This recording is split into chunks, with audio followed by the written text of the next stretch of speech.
connaissance avec la famille de Kamal. Voici Simone et son mari Jean-Paul. Ils ont 3 enfants. Jean-Paul est un petit agriculteur. Il cultive des pommes de terre dans sa petite parcelle. Simone, elle, s'occupe de leur bébé, Grace. Elle s'inquiète pour celle-ci car elle ne mange pas bien et elle est petite par rapport aux autres enfants. Simone a du mal à trouver de la nourriture pour sa famille en raison du faible revenu que Jean-Paul perçoit, et cela malgré l'aide financière qu'elle reçoit du Programme alimentaire mondial. Akong et son frère Kamal reçoivent un repas de midi offert dans le cadre des programmes de repas scolaires du PAM. Akong est parfois absente de l'école car elle doit s'occuper de sa petite sœur. Si bébé Grace ne reçoit pas les nutriments dont elle a besoin, cela peut avoir des conséquences durables sur sa croissance, son apprentissage et sa productivité future. Une bonne nutrition reste essentielle jusqu'à ce qu'elle atteigne l'âge adulte, car toute carence en nutriments aura pour conséquence une faiblesse du système immunitaire, un risque plus élevé de maladie et un rétablissement plus difficile. Quand l'heure sonnera pour elle de devenir mère, étant donné sa sous-nutrition, Grace sera plus susceptible d'avoir un enfant souffrant d'une insuffisance pondérale à la naissance ou souffrant de carences en micronutriments. Le cycle vicieux recommencera et la sous-nutrition se perpétuera.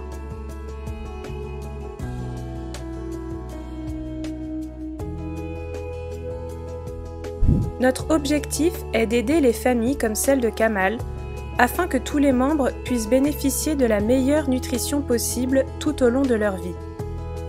Nous aspirons à intégrer la nutrition dans tous nos programmes, afin de pouvoir nous attaquer également à certaines causes fondamentales et sous-jacentes de la malnutrition, notamment en agissant dans des secteurs complémentaires tels que l'éducation, l'agriculture, les soins de santé et la protection sociale. Comment le PAM peut-il aider les familles comme celle de Kamal? Akong et Kamal prennent un repas quotidien à l'école. Si nous sommes en mesure d'y inclure des légumes, des fruits, de la viande, du poisson ou des produits laitiers, nous aidons déjà Akong et Kamal à répondre à leurs besoins quotidiens en nutriments. En tant qu'adolescente, Akong aura également besoin de suppléments de fer et d'acide folique en plus des repas scolaires.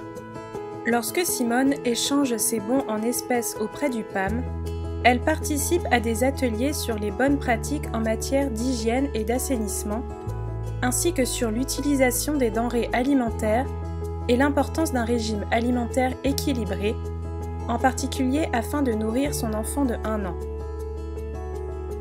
Les ateliers insistent également sur l'importance de l'utilisation des services de santé, comme le déparasitage ou la lutte contre le paludisme, qui peuvent influencer la consommation et l'utilisation des nutriments par le corps.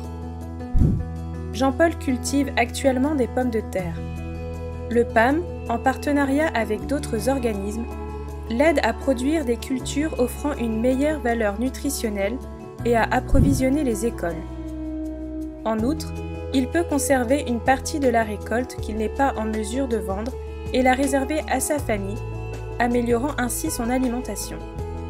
Il s'agit d'un programme sensible à la nutrition et est un élément essentiel dans les efforts déployés par le PAM pour lutter contre la malnutrition.